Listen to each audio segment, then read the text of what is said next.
আল্লাহু আকবার আল্লাহু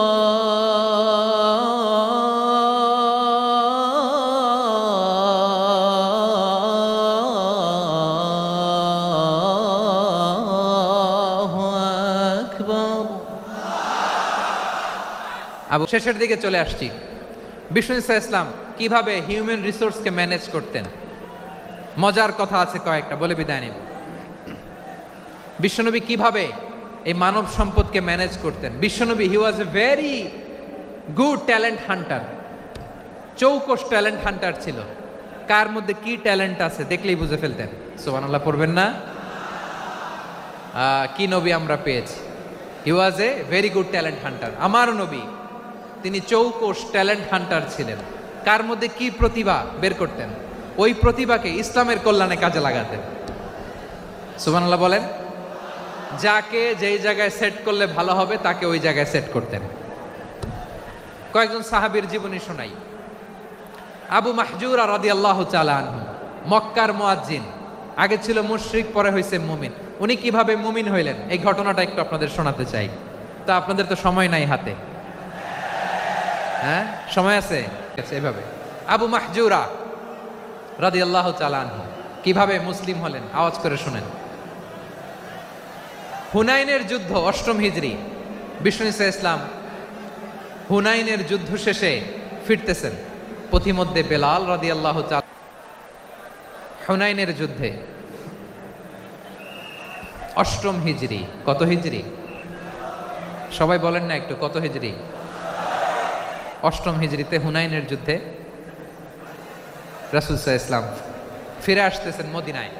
পথিমধ্যে বেলাল রাদিয়াল্লাহু তাআলা আনহু আজান দিচ্ছেন। কি দিচ্ছেন? তো পাশে ছিল মুশরিকদের একটা পল্লী, কিছু মুশরিক তরুণ, কিছু অমুসলিম কিশোর, তারা আজানকে ব্যঙ্গ করতেছে। আমাদের বাংলায় মুখ ভেঙ্গানো বলে আর কি।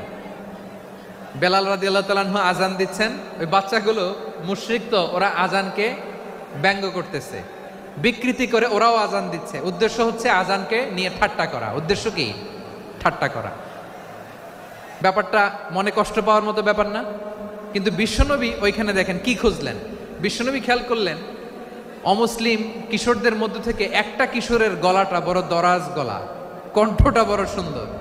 খেয়াল করে দেখলেন যে কিছু কিশোর বেলালের আজানকে ব্যঙ্গ করে, বিকৃতি করে, কিন্তু একজনের কণ্ঠ দেখতে পাচ্ছেন না এত দূরে, কিন্তু কণ্ঠটা বড় সুন্দর, দরাজ গলা। বিশ্বনবী সাহাবীদেরকে বললেন, ধরো এগুলারে, ধরো।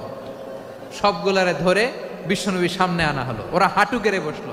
বিশ্বনবী বললেন, তোমাদের মধ্যে কে যেন ব্যঙ্গ করে আজান দিচ্ছিল, তার গলাটা বড় উঁচু, গলার বেসটা বড় মজবুত, মেলোডিয়াস, সুমধুর কণ্ঠ। কে? আবু মাহজুরা বলে, আমার বন্ধুরা সবাই আমার দিকে আঙ্গুল দেখায়, আমি পড়ে গেছি বিপদে। রাসূল সাল্লাল্লাহু আলাইহি ওয়াসাল্লাম বাকি অমুসলিম তরুণদেরকে ছেড়ে দিলেন, বললেন তোমরা যাও। এবার আবু মাহজুরারে পাইছে। আবু মাহজুরার চুলের মধ্যে হাত দিলেন বিশ্বনবী, মাথায় হাত দিয়ে বললেন, এবার আজান দাও দেখি। আবু মাহজুরা বলে, আমি তো আজান দিতে জানি না, কারণ আমি তো বেলালেরটা শুইনা দিছি, আমার তো মুখস্থ নাই, আমি তো আজান দিতে জানি না। বিষ্ণু বললেন, জানো না? তাহলে আসো আমি তোমারে শিখাই দেই। সুবহানাল্লাহ পড়েন। আবু মাহজুরা হাঁটু গেড়ে বসে, বিশ্বনবীর মোবারক হাত আবু মাহজুরার চুলের মধ্যে। বিশ্বনবী আজানের মুআল্লিম আবু মাহজুরাকে বলতেছে, ঠিক আছে তোমারে শিখাই দিচ্ছি, আমি যা যা বলবো আমার সাথে সাথে বলো, পারবা? আবু মাহজুরা বলে, পারবো।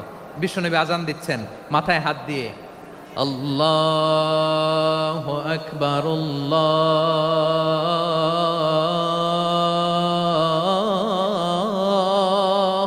আকবার। আবু মাহজুরা এই বাক্যটা পড়লেন। বিশ্বনবী দ্বিতীয় বাক্য পড়তে আরম্ভ করলেন, আল্লাহু আকবার, আল্লাহু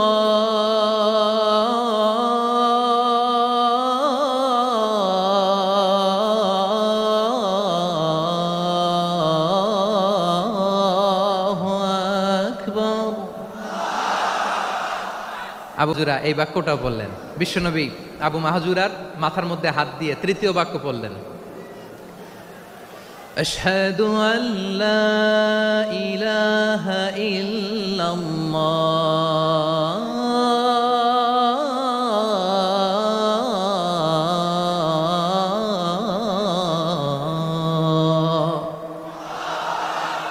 আবু মাহাজুরা তৃতীয় বাক্য পড়লেন। বিশ্বনবী একটা বাক্য পরে আবু মাহাজুরা পরে, বিশ্বনবী পরে আবু মাহাজুরা পরে। আবু মাহাজুরা কিন্তু অমুসলিম, মুশরিক। আবু মাহাজুরা বলে, এক একটা বাক্য পড়ি আমার কলিজাটা গলে ঠান্ডা হয়ে যায়। এতদিন মোহাম্মদকে গালি দিতাম, এখন মোহাম্মদ আমার মাথায় যখন হাত রাখছে আমার সারা শরীর ঠান্ডা হয়ে গেছে।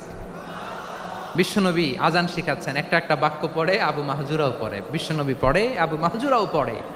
পুরো বাক্যগুলো যখন শেষ, আজান শেষ, আবু মাহজুরাও যখন পুরো আজান পড়লেন, আবু মাহজুরা বললেন, এতদিন মোহাম্মদের চেহারা দেখলে আমার ঘৃণা লাগতো, আজ থেকে মোহাম্মদের চেহারার চেয়ে প্রিয় চেহারা আমার কাছে নাই।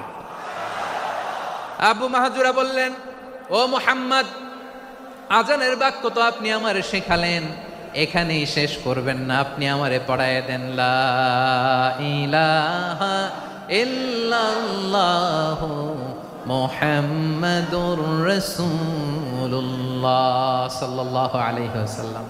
বিশ্বনবীর সাথে দাঁড়িয়ে উনি শাহাদা পড়ে মুসলমান হয়ে গেলেন। এবার আবু মাহজুরা বলে, ইয়া রাসূলুল্লাহ, ইয়া হাবিবাল্লাহ, আমি মুমিন হয়েছি, মুসলমান হয়েছি, আপনার কাছ থেকে আজান শিখার সৌভাগ্য আমি লাভ করেছি গো নবী। আমার কণ্ঠের বড় তারিফ করেছেন আপনি, আমার আজানকে আপনি পছন্দ করেছেন। একটা জিনিস আপনার কাছে চাই, আপনি আমাকে মক্কার মসজিদুল হারামের মুয়াজ্জিন হিসেবে অ্যাপয়েন্ট করে দে।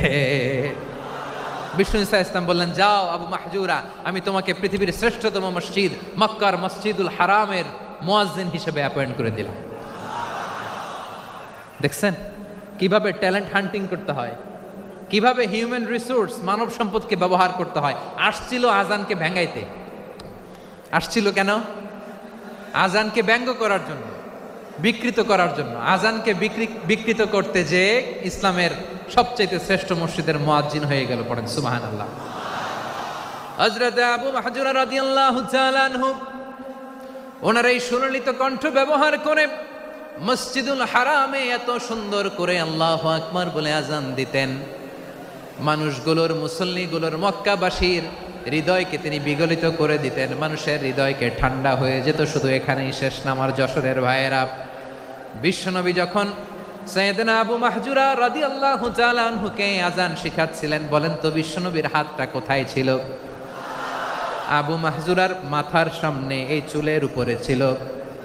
আবু মাহজুরা ওই স্মৃতিটাকে ধারণ করবার জন্য, ওই স্মৃতিকে বহন করার জন্য বিশ্বনবীর মোবারক হাত আবু মাহজুরার কপালের চুলের যেই জায়গায় লেগেছে, মৃত্যুর আগের দিন পর্যন্ত আবু মাহজুরা মাথার ওই চুলে কোনোদিন ছুরি আর কামার লাগায় নাই, সেখানে কেচি লাগায় নাই, চুলের মধ্যে খুর লাগায় নাই। আবু মাহজুরা ডান দিকের চুল কাটতো, বাম দিকের চুল কাটতো, পেছনের চুল কাটতো, সামনের চুল কাটতো না। আবু মাহজুরা রাদিয়াল্লাহু তাআলা আনহুর সামনের চুলগুলো বড় হতে হতে যখন এত বড় হয়ে যায়, তিনি চুলগুলো পেঁচিয়ে মাথার মধ্যে রাখতেন, তারপরে তিনি পাগড়ি পরতেন। সবাই জিজ্ঞেস করতো, আবু মাহজুরা, এটা আবার কেমন স্টাইল? দেখতে তোমারে কি বিদঘুটে লাগে, কেমন অড লাগে, কেমন খারাপ দেখা যায়। মক্কায় এমন কোনো মানুষ তো দেখি নাই, ডানে চুল কাটে, বায়ে চুল কাটে, পেছনে চুল কাটে, সামনে কাটে না। ওরে আবু মাহজুরা, কেমন দেখা যায় তোমারে, তুমি সামনের চুল কাটো না কেন? আবু মাহজুরা বলে, আমি হাঁটু গেড়ে পেয়ারা নবীর সামনে বসেছিলাম, আমার এই মাথার চুলের মধ্যে মুবারক হাত লাগিয়ে বিশ্বনবী নিজে আমাকে আজানের প্রতিটা বাক্য শিক্ষা দিয়েছেন। বিশ্বনবীর মোবারক হাত, পবিত্র হাত আমার মাথার চুলের যেই জায়গায় লেগেছে, আমি চাই ওই চুলগুলা নিয়ে আমি আমার কবরের ভিতরে যাব।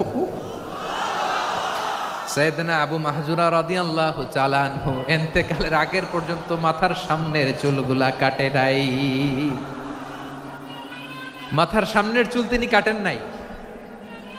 সুবহানাল্লাহি বিহামদি। কেমন ভালোবাসতেন বিশ্বনবী সাহাবীদেরকে, সাহাবারা কেমন ভালোবাসতেন বিশ্বনবীকে। সামনের চুলগুলো বড় হতে হতে এত বড় ছিল, পেঁচিয়ে রেখে পাগড়ি করতেন, কাটতেন না। নবীর হাত লেগেছিল। সুবহানাল্লাহ পড়েন। তাহলে what is the lesson, moral of the story কি? মোরাল অফ দ্য স্টোরি হচ্ছে, আসছিল আজানকে ব্যঙ্গ করার জন্য, বিকৃত করার জন্য, হয়ে গেল মসজিদুল হারামের মুয়াজ্জিন। দেখেন বিশ্বনবী একটা খারাপ সিচুয়েশনের মধ্যে থেকে কি ভালো জিনিস বের করে আনলেন। আমি যে শুরুতে বলেছি কিভাবে তিনি হিউম্যান রিসোর্সকে ডেভেলপ করেছেন, ম্যানেজ করেছেন। তিনি যে চৌকুশ ট্যালেন্ট হান্টার ছিল দেখেন, সবার মধ্যে থেকে এর বাছাই করে মুয়াজ্জিন বানাই দিয়েছেন। সুবহানাল্লাহ পড়েন। তার মানে এই না সবাইরে ধরে ধরে উনি মুয়াজ্জিন বানাইছেন। যার যেই ট্যালেন্ট আছে তাকে ওই কাজে অ্যাসাইন করেছেন। যার যেই প্রতিভা আছে তার প্রতিভাকে ইসলামের কাজে লাগিয়েছেন। সুবহানাল্লাহ পড়েন। যায়েদ বিন সাবিত রাদিয়াল্লাহু তাআলা আনহু নাম শুনেছেন? যশোর কথা বেরোয় না। যদি জিগায় সালমান খানের নাম শুনছেন, সবাই হাত তুলবে, জি হুজুর শুনছি, মানে সব দেখা শেষ। সালমান খান, আমির খান, অমুক খান, সব খান মুখস্থ, কিন্তু যায়েদ বিন সাবিতের নাম মুখস্থ নাই মুসলমানদের। যেই সাহাবী মাথার সামনের চুল কাটে নাই, মসজিদুল হারামের মুয়াজ্জিন বানাইছেন বিশ্বনবী, সাহাবীর নাম কি? খায়া ফেলাইস, স্লোগানের সাথে খায়া ফেলাইস। আবু মাহজুরা, কি নাম? আবু মাহজুরা আল জুমাহি রাদিয়াল্লাহু তাআলা আনহু। এই নামটা আজকে নিয়ে যাইতে হবে যশোর। আবু মাহজুরা রাদিয়াল্লাহু তাআলা আনহু। 2 নম্বরে বলছিলাম যায়েদ বিন সাবিত রাদিয়াল্লাহু তাআলা আনহু। বিশ্বনবী দেখলেন মদিনার এই আনসারী সাহাবী হাইলি ট্যালেন্টেড, ইন্টেলেকচুয়াল, মেরিটোরিয়াস, জ্ঞানের প্রতি তার আকর্ষণ, মারাত্মক আকর্ষণ। বিশ্বনবী তাকে দায়িত্ব দিলেন, কোরআন যা নাজিল হয় তুমি লিখো, কাতিবুল ওয়াহি বানায় দিলেন। সুবহানাল্লাহ। যায়েদ বিন সাবিতরে আবার আজান শেখান নাই, কারণ তার মধ্যে বিশ্বনবী প্রতিভা দেখেছেন, একাডেমিক প্রতিভা। বিশ্বনবীর একাডেমিক প্রজেক্টগুলো তিনি হ্যান্ডেল করতেন। যায়েদ বিন সাবিত ছিল বিশ্বনবীর ব্যক্তিগত সচিব। কি ছিল? ব্যক্তিগত সচিব। বোঝেন নাই? বিশ্বনবীর ব্যক্তিগত সচিব এবং দোভাষী। ইহুদিরা কিছু লিখে দিলে এটার অর্থ বিশ্বনবীরে বুঝায় দিতেন, আবার ইহুদিদের কাছে কিছু লিখতে হলে তিনি লিখে দিতেন। বিশ্বনবী একদিন বললেন, ইন্নী ওয়াল্লাহি মা আমানু ইয়াহুদা আলা কিতাব। ইহুদিরা যে চিঠি পাঠায় অর্থ তো বুঝি না, আরেক ইহুদি আইনে অর্থ করা লাগে। আবার ইহুদিদের কাছে কিছু লিখে পাঠাইতে চাইলে আমরা তো লিখতে পারি না, ইহুদিরে দিয়ে লেখা লাগে। ওরা যে পয়রা শোনায় লিখে দেয়, আমি ওদের বিশ্বাস করি না। আমার নিজের একজন লোক দরকার। বিশ্বনবী এই যায়েদ বিন সাবিতকে চুজ করলেন ল্যাঙ্গুয়েজের জন্য। উনি বললেন, যায়েদ, তোমার সফট স্কিলকে ডেভেলপ করতে হবে, তুমি হিব্রু ল্যাঙ্গুয়েজ শিখে ফেলো। যায়েদ বিন সাবিত বলল, বিশ্বনবীর মোটিভেশন আর ইন্সপিরেশন পেয়ে আমি 15 দিনে ইহুদিদের এই হিব্রু ল্যাঙ্গুয়েজ শিখে ফেললাম। শুধু শিখে ফেললাম না, হাত্তা হাদিকতু, even I became master in the language. এই ভাষা আমি পারদর্শী হয়ে গেলাম। এরপরে ইহুদিরা চিঠি লিখে পাঠালে আর কোনো ইহুদি ডাকা লাগতো না, আমি নবীর এটার অর্থ শুনে পরে বুঝাই দিতাম। আবার ইহুদিদের কাছে চিঠি লেখা লাগলে আমি যায়েদ বিন সাবিত চিঠি লিখে দিতাম। সুবহানাল্লাহ। দেখেন, এত সাহাবীর মধ্য থেকে বিশ্বনবীর একাডেমিক প্রজেক্ট, ব্যক্তিগত সচিব, দোভাষী হিসেবে তিনি যায়েদ বিন সাবিতের মতো তরুণকে নির্বাচিত করেছেন। কেমন ট্যালেন্ট হান্টার ছিল আমার নবী। সুবহানাল্লাহ পড়বেন না? বিশ্বনবীর ইন্তেকালের পরে সাইয়েদনা আবু বকর রাদিয়াল্লাহু তাআলা আনহু যখন খলিফা হয়ে আসলেন, কোরআনকে সংকলনের দায়িত্ব দেয়া লাগবে, কোন সাহাবীকে দিবেন? সব সাহাবারা মিলে পরামর্শ করলেন। সাইয়েদনা আবু বকর, ওমর সবাই মিলে এই বিশাল কোরআন সংকলনের গুরু দায়িত্ব বিশ্বনবীর ব্যক্তিগত সচিব, বিশ্বনবীর দোভাষী, বিশ্বনবীর সিলেক্ট করাই লোক যায়েদ ইবনে সাবিত রাদিয়াল্লাহু তাআলা আনহুকে দিয়েছে। কোরআনের কপি তো আজকে এখানে রাখে নাই। এই যে আজকের যে কোরআন পড়েন, এটা আগে এরকম ছিল না।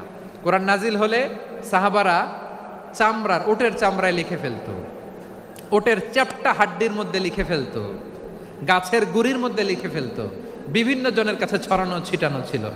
আবু বকর রাদিয়াল্লাহু তাআলা আনহু একসাথে করলেন, পরবর্তীতে উসমান রাদিয়াল্লাহু তাআলা আনহু একসাথে করলেন। 114 সূরার এখন এই মুসহাফ, এই কম্পাইলেশন, এই কপি আমরা পেয়েছি, যার হিউজ কন্ট্রিবিউশন ছিল। এই পুরো কোরআন কম্পাইলেশনের প্রজেক্ট ম্যানেজার ছিল যায়েদ বিন সাবিত রাদিয়াল্লাহু তাআলা আনহু। কোরআন কম্পাইলেশনের প্রজেক্ট ম্যানেজার। দেখেন, উনারে মাথায় হাত দিয়ে আজান শিখায় নাই। সুবহানাল্লাহ কইবেন না? তাহলে প্রথম সাহাবী আবু মাহজুরাকে মুয়াজ্জিন বানাইলেন, যায়েদ বিন সাবিতকে ব্যক্তিগত সচিব আর দোভাষী বানালেন, মুসআব ইবনে উমাইর রাদিয়াল্লাহু তাআলা আনহুকে ইসলামের প্রথম অ্যাম্বাসেডর বানালেন।